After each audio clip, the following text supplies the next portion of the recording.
So underneath that beard, it is Bruce Dickinson. Hello. Oh, it is. No. I mean, I've actually trimmed it. Believe it or not. I mean, it did look before like it was like a hedgerow with a pair of eyes. You know.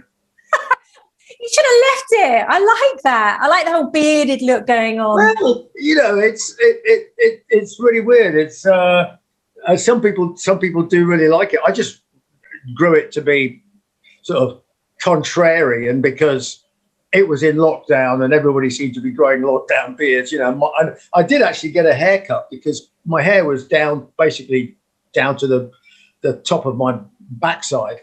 And it was getting a bit out of control. So I thought, no, I'll chop it off so it's like, you know, shoulder length and the beard. It just, I don't know, it works, you know.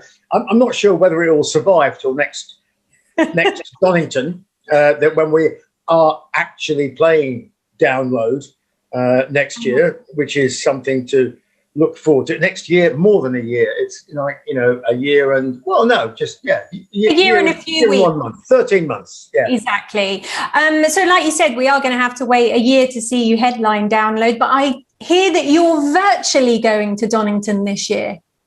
Yeah, I'm going to be going, I'm probably going to be going to Donington via Richmond Park several times. Round and round, because one circuit, one lap of Richmond Park is 7.5 miles.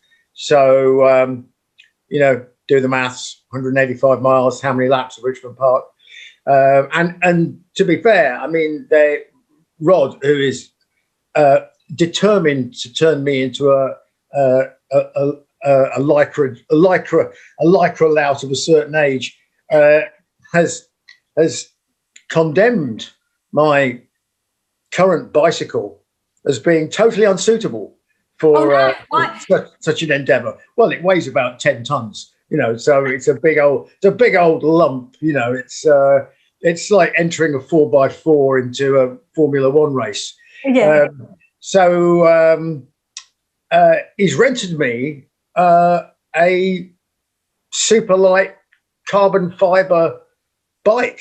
So I've never had experienced anything like that in my life. I mean, it's so light, it's satanic. I mean, I go down to shopping. My shopping bag weighs more than this bike, and I'm like, that's just wrong. So anyway, it's got like tiny little slick tires. They're only about thin as my finger, and yeah, I'm sure it goes. I actually am a bit worried. I'm thinking I might actually have to. You know, I'm a bit naughty boy. Sometimes I don't wear a crash helmet. I'm definitely going to wear a crash helmet on this because I think, yeah, you know. Yeah. So this is for Heavy Metal Truants. Yes, it is. So you're doing the bike ride, which normally is London to Donington, which is like 175 miles. Yeah, it's thereabouts. 175, 185. I mean, there's a on the website. There's a whole load of tiers of things you can do. There's a basic one, which is don't even get to Donnington, just get on your bike and you know, do a few miles. But there's the Donnington one, and then there's 333 and predictably 666. And then for like super cyclists, there's like 1,000 miles in what is it effectively? I think it's about a 10-day or 12-day window. So we start the event the 24th of May. 24th of May, yeah. Start the event 24th of May, and then it finishes on the 5th of June when we would have done the gig. Yeah.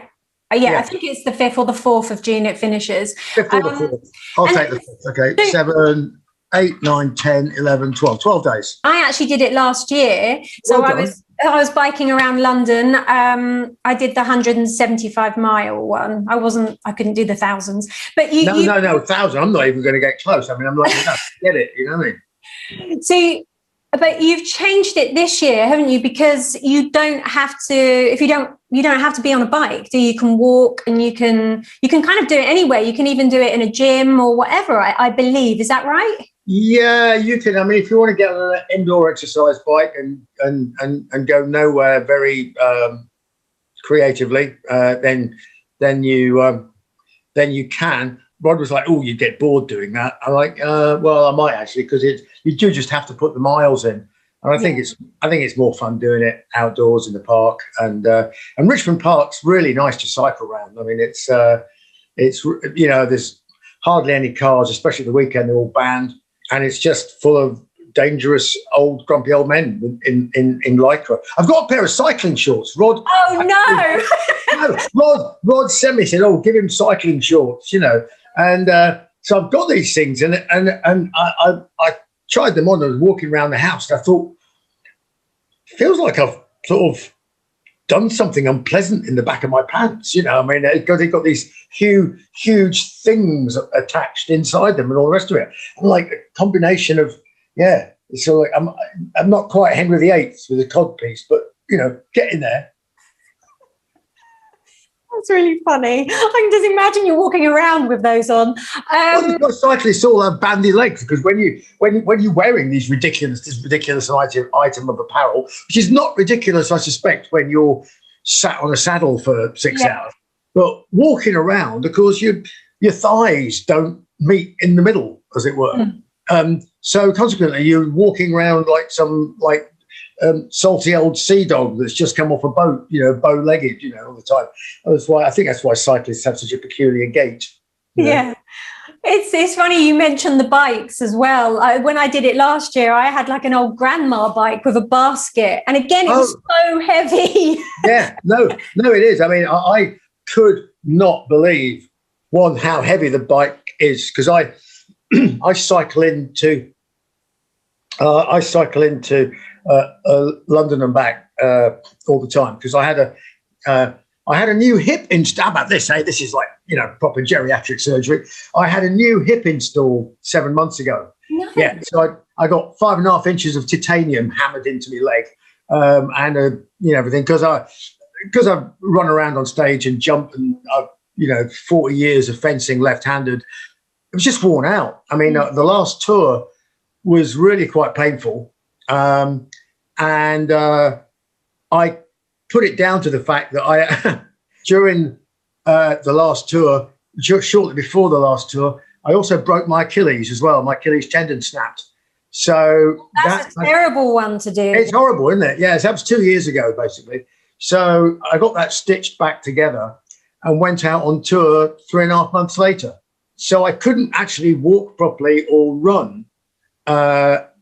So I modified what I did on stage, and nobody figured it out. I was amazed. I did the whole tour, South America, the whole lot, with an Achilles that I should have been in. I should have basically been in.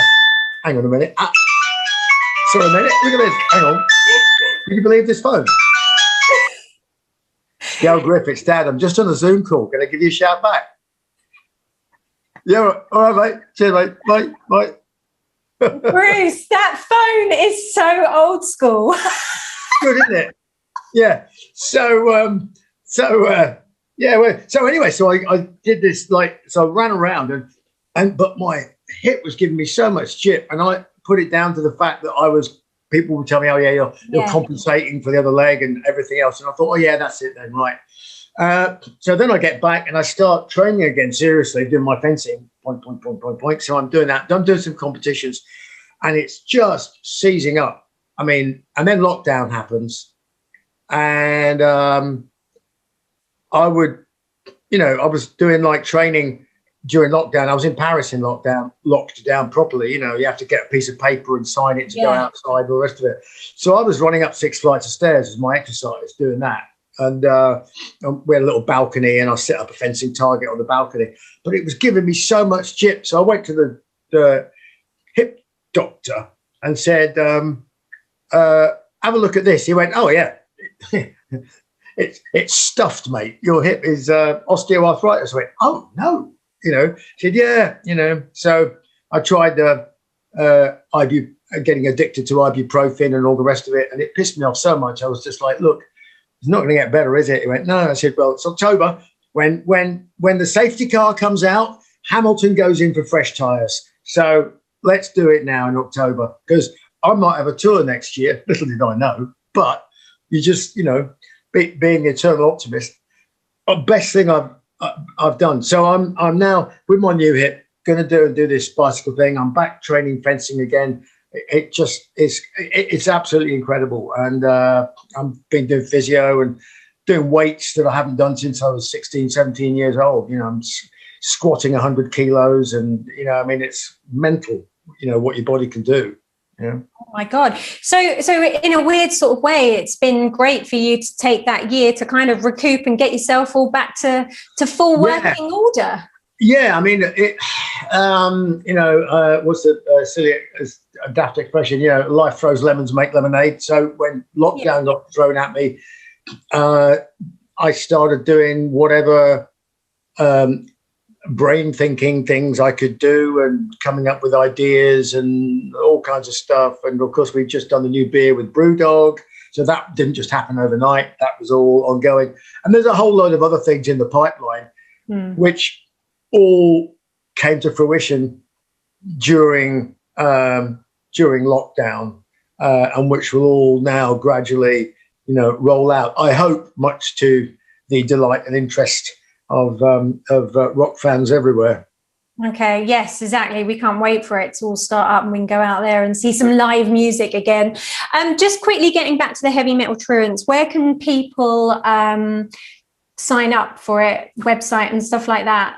Yeah, there's a website, Heavy Metal Truants, and if you Google Heavy Metal Truants, it will take you to the website. There's everybody's got a little page there for, you know, the Just Giving thing, so you can give me money for, which I promise not to put down my Lycra shorts, and things like that. The intention is we're trying to raise £1 million. £1 million. So last year you did 200,000. Yeah, well, that's the aim. They're going, yeah, because it's all virtual and we're doing it all online. So we're thinking maybe it will get a bit more of a global audience. But so that's the aim, and obviously it's going to children's charities. And because there's no costs associated with any of this, it's not one of these charity jobbies where you know, you raise X and then half of X goes to the full-time charity administrators. There ain't none of that. Okay. 100% of the money is going to the charities because we're all doing it for free and we're bringing our own sandwiches. Brilliant. So on the 5th and 6th of June, Sky Arts are broadcasting 2 headliner highlight programs.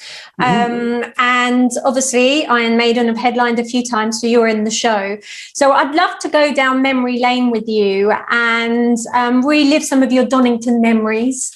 So can you remember the first time you played there? Because you've only ever headlined, haven't you? You've never been as a... I went as a punter when it was called Monsters of Rock. And I went to the first one, in which and it was, I'm going to say it was Rainbow headlined it, I think, with Graham Bonnet, he of the loud Hawaiian shirt and trousers splitting on stage. Yeah, there was rumours Richie Blackmore was supposed to be on some big platform that put him on top of the roof at some point. It didn't work, so we never found out what that would look like. There was a PR stunt about some American band who claimed that their singer had swallowed a bee. Why was that good or not? Yeah, I drank a can of beer and there was a bee in it. Oh, no, I can't sing. You know, touch and go. Will I be able to sing for the show tonight? Oh, quelle surprise. Yes, it was all right. But yeah, it was Donnington, and it was good fun. It felt quite pioneering back in those days. But the great thing about the location in Donnington is you can make as much noise as you like. It was quite rebellious, you know. It was brilliant. It was a good anarchic sort of atmosphere. And then, of course, it went through and it turned into Download and everything else. And of course, famously, we headlined one of the last eras when it was called Monsters of Rock. And that was when the biggest ever, 112,000. So we've seen it right the way through. Yeah, you hold the attendance record And that was that 1988 show. And apparently, I've got the numbers here because I asked Andy Copping actually, and he said 112,000? 107,000. 107,000, right? Yeah. And then on the day of the event, 20,000 people turned up and bought tickets. There you go. That's good. That's insane, isn't it? Yeah, and they all cycled up from London. Yeah. And just to put it in context, it's like apparently the most people that have ever turned up without tickets is 1,400. Right. Before, like that had been the most so far. So then you did 20,000. Well, thank God. That's one of these moments when you say, thank God for the internet. So people don't have to turn up now without a ticket and go, I can't get in, you know. So you pretty much know that you should be able to get in because the information is fairly instantly available. I've got to say it's brilliant now because it's really moved on. It's like a proper global village there. Once you get inside, it's Aladdin's cave of all sorts. No, it's a wonderful festival. I love it. And obviously you're going to be headlining next year. So are you looking forward to that? Oh, God, yeah. Absolutely. Yeah. Absolutely. I know, obviously, I know more than you do about what the other things that are going to be going on in the space between now and then. I confidently predict that it's going to be anticipated for a lot of reasons, not just the fact that it's a festival in the midst of a desert of music, but for a whole load of other things are going to happen, which I think people are going to be dead chuffed about. Oh, you're such a tease. He's like, yeah. I know. Nothing. There you go. It's easy to take seriously when you're looking grown up, isn't it? So that's what you're wearing on stage next year, basically. Screw the Spitfire. You're just going to all wear little weird bunny glasses. I'm going to wear little furry bunny spectacles. That's right. Yeah, that's it. Mm-hmm. Please wear those with your cycling shorts with the padding in the bum as well. You know what? I actually did wear these cycling. We went out for a bike ride, and so I was wearing these. The trouble is that when you do the, they're sort of like, aha, is anything coming? You can't see because the fur gets in the way of your peripheral vision. So I thought, I really don't want to die wearing, I mean, it's not a good look, is it? Being found in the middle of the road wearing bunny spectacles and putting the ambulance in it, you know. So, I don't know. I think if you're going to go, that's probably quite a good way to go. Oh, my God. Oh, God, I can't wait for next year. So what have you been up to during lockdown other than getting yourself fit and stuff like that? Well, I've been doing some researching about doing some writing in terms of some script type stuff because I'm working with a screenwriter on maybe trying to bring a movie to the screen about the Sarajevo concert that I did with my solo band years ago, because the documentary got re-released recently or was shown on BBC 4 and got picked up by a load of Hollywood people who'd not seen it and went, oh my God, somebody should do a movie about this. Well, funnily enough, we were in the same kind of virtual area at the same time. So I've been working on that, been working on a couple of other crazy movie ideas, chatting to one or two quite well-known Hollywood script writers, which I'm not going to say who they are, but when you find out, I was binge watching Sons of Anarchy. Oh, have you? Yeah, okay. Absolutely, and that may come into play. A few of the things that might be happening with us over the next few months are closely related to that experience. So I've been sort of seeding my brain, as it were, with things, and watching a load of zombie movies on Netflix. As you do. As you do. I'm not like super obsessive about zombie movies, but my partner is. So consequently, I'm just getting this complete re-education in the finer art of, zombie movies and, Tom Savini and all the rest of it. So, we just did like Godfather 1, 2, and 3 on successive nights. I did those as well recently.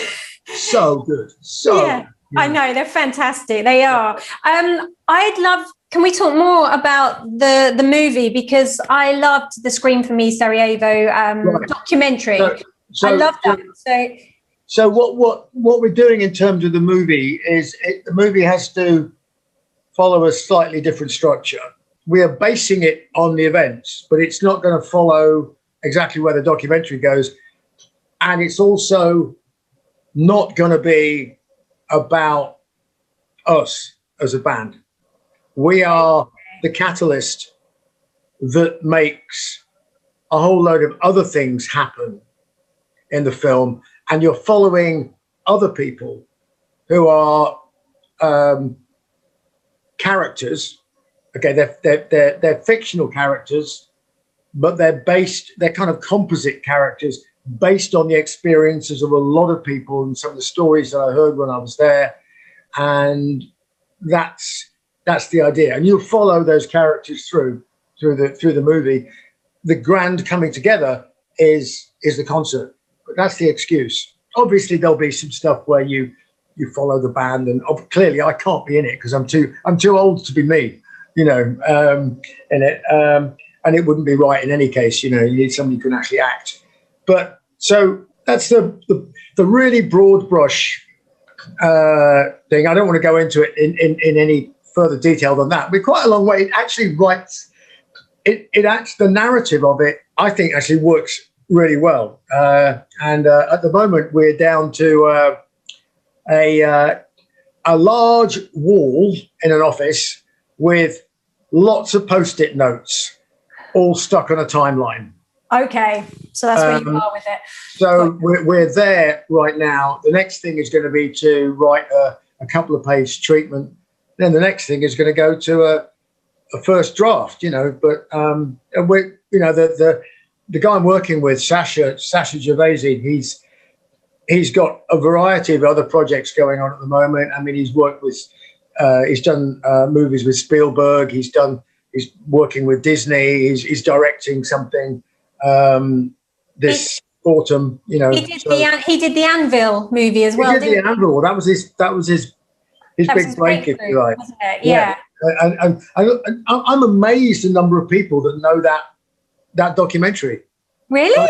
People who are not in the rock music world or metal world, and they all know the Anvil documentary. It quite astounded me, actually. So he's a really good guy to work with. He's worked as a script doctor on lots of other projects, including Mission Impossible movies and TV series and things. So he's a good guy to work with in terms of, writing. Is he going to direct it as well? We haven't got that far yet. Okay, fine. We first thing to do is to come up with it as the. I've got Adnan, who's the director and producer of the documentary. I've gotten Adnan involved because we just have to. Because if we're shooting in Sarajevo and we want to be as authentic as we can, and when you're speaking, when you've got Bosnians talking to each other, they should be talking in Bosnian with subtitles. There's enough English going around the movie for English people, but to make it authentic, you've got to be authentic.